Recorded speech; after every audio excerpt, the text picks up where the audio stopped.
një hap shumë i rëndësishëm drejt një modeli më efikas, më të qëndrueshëm dhe bashkëkohor për menaxhimin e mobilitetit urban. Në qendër të ndërhyrjes në Shkodër do vendosin një sistem digital monitorimi, i cili do të ofrojë të dhëna të sakta dhe në kohë reale për fluksin e trafikut dhe ndotjet që ai shkakton. Ky sistem nuk është një teknologji sa për statistikë, por një instrument konkret për vendimarrje të informuar që do t'i jap institucioneve tona mundësinë të planifikojnë në mënyrë sa më efikase dhe të orientuar drejt interesit publik.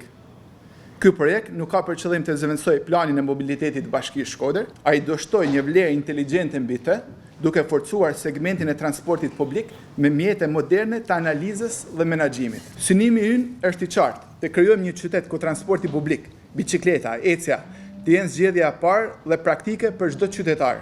Kjo kërkon përfshirje, koordinim, besim të ndërsjellë mes institucioneve, operatorëve dhe komunitetit. Në shkrimi i kësaj marrëveshje, bashkëpunimi ndërmjet Bashkisë Shkodër dhe Këshillit të Qarkut përbën për zbatimin e projektit Smart Mober, përbën një hap domethënës drejt modernizimit të shërbimeve publike në qytetin tonë, në veçanti në sektorin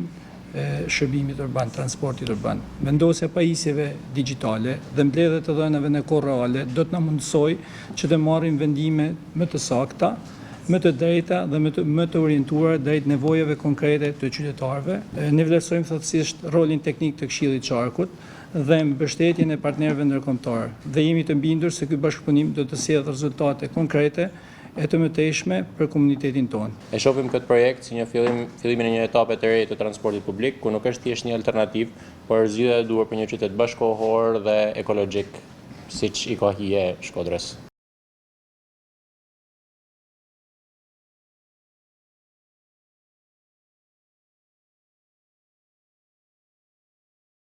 Kjo do të shërbejë si model për bashkitë të tjera shqiptare që kërkojnë të nisin rrugën drejt mobilitetit smart, forcimin e kapaciteteve institucionale për monitorim të vazhdueshëm dhe vendimarrje të bazuar në të dhëna, si dhe mbështetje për politikat kombëtare për transport të qëndrueshëm dhe integrimin e sistemeve të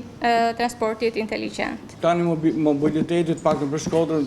them që do t'i kushtoni që më tepër rëndësi transportit me autobus, qoftë investime për ta ndihmuar autobus, qoftë me subvencion, qoftë edhe me të dhëna të tjera, sepse transporti me autobus kolektiv është i vetmi kyç i cili mund t'i zbresi shoferët nga vetura, autobus, nuk mund t'i kthesh direkt nga autobusi t'i zbresish bicikletë, është e pamundur.